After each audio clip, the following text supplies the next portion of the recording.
Salut YouTube.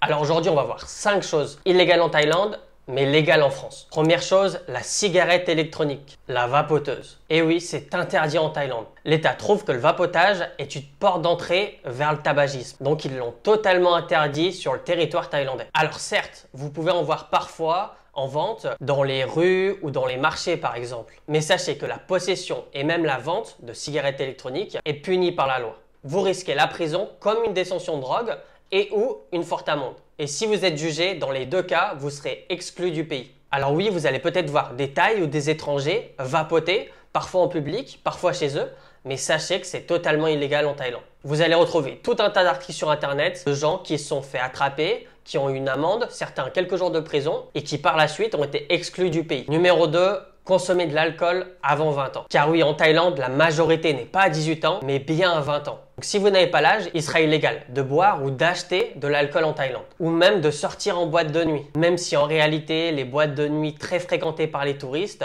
par exemple sur Walking Street ou sur la Bangla Road, ne font pas de vérification de carte d'identité. Mais dans la plupart des endroits, il y aura un check avant de pouvoir rentrer. On va sûrement vous demander de présenter une pièce d'identité, que ce soit un passeport, un permis de conduire ou une carte d'identité. Parfois, en leur montrant juste un scan sur votre téléphone, ça peut passer, mais pas dans tous les coups. Alors si vous sortez et que vous êtes sûr de ne pas vous faire recaler, prenez votre passeport ou un permis de conduire ou une carte d'identité par exemple. En numéro 3, le casino. Alors sachez qu'en Thaïlande, tous les jeux d'argent sont interdits. C'est pour ça que vous ne trouverez jamais de casino en Thaïlande. En tout cas, pas de manière légale. Le seul jeu d'argent légal en Thaïlande, la seule exception qui confirme la règle, ça sera la loterie thaïlandaise. Et elle seulement. Si je mets un point de précision sur elle seulement, c'est parce que vous pouvez trouver des fausses loteries qui vont se faire par exemple sur des groupes Facebook ou Line. Et de ce fait, vous pouvez parier sur un seul numéro par exemple, mettre 1000 bahts sur un seul numéro et suivant la cote, avoir de très grosses sommes d'argent. Quoi qu'il en soit, c'est totalement illégal. Pareil pour les paris sportifs. Vous ne trouverez pas de paris sportifs en Thaïlande, légal bien sûr.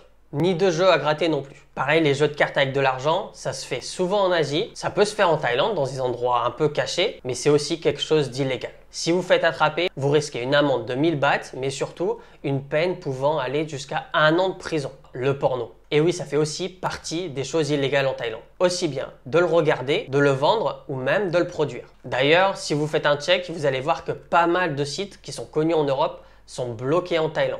Et depuis qu'OnlyFans existe, beaucoup de Thaïs se sont mis à vendre des contenus pornographiques en ligne. Et comme c'est illégal, il y a eu pas mal d'arrestations. Une fois, la police s'est présentée dans un hôtel où se trouvait une net idol. C'est le terme qu'on utilise pour les influenceurs en Thaïlande, d'OnlyFans, donc qui avait pris une chambre avec un garçon. La police s'est donc présentée et les a arrêtés tous les deux. Il y a eu pas mal d'articles sur ce sujet-là. J'essaye de vous mettre le lien en description. En numéro 4, la prostitution. Et oui, ça peut être étonnant, mais la prostitution est totalement interdite en Thaïlande. Tout comme le porno. Alors par contre, il n'y a pas vraiment d'arrestation qui se fait dans la rue directement. Non, le plus souvent, ça va être des fermetures de body massage, de massage parloir. Et un petit bonus, ça sera le roi. Alors oui, en France, on n'a pas de roi. Enfin, on n'en a plus depuis bien longtemps. Mais sachez qu'en Thaïlande, il est totalement interdit de critiquer la famille royale. C'est le crime de lèse-majesté.